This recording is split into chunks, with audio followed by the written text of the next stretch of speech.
छन् त हामीभित्रै छन् ती कुराहरू, तर त्यो कुराहरूलाई कसरी अरूको अगाडि हामीले ओपनली सेयरिङ गर्न सक्छौँ र यसको लागि सरलाई धेरै धेरै थ्याङ्क यू भन्न चाहन्छु। 15 दिन अगाडि म यहाँ उभिँदाखेरि एकदमै थरर काम थिएँ र मेरो हातहरू काम्थ्यो भने मैले यसरी माझमा हामीसँग बोल्न पनि नसक्ने। हिजो फर्स्ट डे र 15 दिनमा धेरै अन्तर पाइसकेको छु। यो लिडरसिप भनेको एउटा आवाज हो। आत्मविश्वासलाई बढाएर विश्वास दिलाएर आफूले पनि अगाडि यही काम गर्नुपर्छ भनेर सिकाउनु भएको छ। किताबमा पढेर अथवा कपीमा लेखेर मात्र तालिम नहुँदो रहेछ भन्ने ज्ञान भयो मलाई। हिजोको दिनमा म एकदम प्रखर वक्ता बन्छु भन्ने चाहिँ म बर्निङ डिजायर चाहिँ थियो। आज चाहिँ म बनिसकेँ भन्ने चाहिँ एउटा म एकदमै सरसँगको अलिकति जुन उहाँको जुन टिचिङ्सहरू लेक्चर्सहरूबाट चाहिँ पछि चाहिँ हुन्छ नि जो उहाँको जुन सरलता नेचर क्या, एकजना देख्दा पनि डर लाग्थ्यो, तर आज हुन्छ नि अलिक डर कम भइसकेको छ। हिजो फर्स्ट डे र 15 दिनमा धेरै अन्तर पाइसकेको छु। 15 दिनमा चाहिँ हामीले धेरै कुरा सिकेको छ।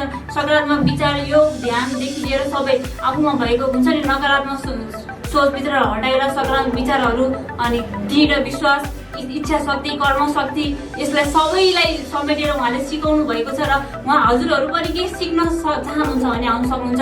हामीले खोजेको रोजेको आदरणीय गुरु उहाँ केवल ट्रेनर मात्रै हुनुहुन्न, उहाँ यस्तो हस्ती हुनुहुन्छ 90 घन्टा 2 मिनट लङ स्पिकिङ म्याराथनमा वर्ल्ड रेकर्ड कायम गर्नुभएको गुरुसँग हामीले यहाँ आएर जति पनि ज्ञान सिक्नु पायौँ त्यसको श्रेय सबै भोलि उहाँलाई नै जाने। जुन कुरा जसरी अगाडि म आएर बोल्न खोजिरहँदा मलाई मुटु काप्थ्यो, म बोल्न खोज्थेँ, जुन कुरा बोल्न सकिरहेको थिएन, अहिले आएर म केही मात्रै होइन केही कुरा बोल्न सक्छु भन्ने लागेको छ।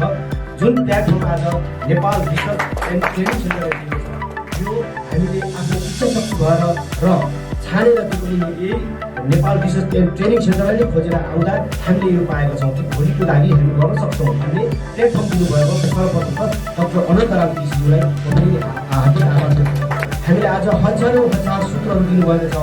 आज 1000 मासलाई होइन 1 लाखलाई हामीले 1,05,00,000लाई हामीले कम्बाइन गर्न सक्ने खालको सबैलाई लान सक्ने खालको क्यापासिटी अथवा उहाँले त्यस्तो सूत्र दिनुभएको छ जुन सूत्र यो नेपाल ट्रेनिङ एन्ड रिसर्च सेन्टरमा पाइन्छ।